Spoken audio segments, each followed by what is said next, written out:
Right డైరెక్షన్కే, right డెస్టినేషన్కే వెళ్తాను. మానవుడు సృజించిన ఈ యొక్క మ్యాపే ఎంత పేషెన్స్గా ఉంటే, అసలు మనల్ని సృజించిన మన దేవుడు మన విషయంలో ఎంత సహనం కలిగినాడో తెలుసా? ఈ రోజున మన అతిక్రమములు బట్టి, మన పాపములను బట్టి, మనం తీసుకున్న రాంగ్ డెసిషన్స్ అండ్ డైరెక్షన్స్ని బట్టి దేవుడు మనల్ని విడిచిపెట్టి ఉంటే కనుక ఈ పాటికి ఎప్పుడో నాశనం అయిపోయి ఉండేవాళ్ళం. ఇంకా దేవుడు మనల్ని కాపాడుతూ, ఇంకా దేవుడు మనల్ని డైరెక్ట్ చేస్తూ, ఇంకా దేవుడు మనల్ని ఇదిగో నువ్వు నన్ను కాదని తప్పు ద్రోవలో వెళ్ళినప్పటికీ కూడా నేను ప్రేమతో నేను నిన్ను తిరిగి మళ్ళీ గైడ్ చేస్తాను. అల్టిమేట్గా నువ్వు నా రాజ్యంలో రావాలి అనేది నా ఆశ.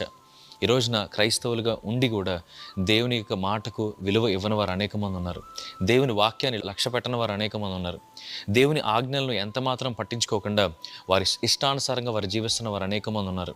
ఈ రోజున దేవుడు విడిచిపెట్టుంటే ఈ పాటికి ఎప్పుడో అపవాది మనల్ని నాశనపరిచేవాడు. కానీ దేవుడు మనల్ని విడిచిపెట్టల. ఆయన మనల్ని పూర్ణ హృదయంతో ఆయన ప్రేమిస్తూ ఎప్పుడు కూడా మనల్ని ఆదరించే దేవుడు, బలపరిచే దేవుడు, మనల్ని ఆయన కౌగిలిలో భద్రపరిచే దేవుడే ఉన్నాడు. హల్లెలూయా. బైబిల్లో కూడా మీరు గమనిస్తే న్యాయాధిపతులు 13వ అధ్యాయము 1వ వచనం చూస్తే, యెహోవా దృష్టికి ఇశ్రాయేలీయులు దోషులు కాగా 40 సంవత్సరాలు దేవుడు వారిని ఫిలిస్తీన్ల చేతులకి అప్పగించినట్లుగా మనం గమనిస్తాం. ఆయన పిల్లలను కొన్నిసార్లు ఆయన శిక్షిస్తాడు. మనం తప్పిపోయినప్పుడు, మన దేవుని మాట నిర్లక్ష్యం చేసినప్పుడు కొన్ని సందర్భాల్లో చిన్న చిన్న వాతలు పడతాయి, చిన్న చిన్న హెచ్చరికలు పడతాయి, చిన్న చిన్న శోధనలు వస్తాయి. అంతే.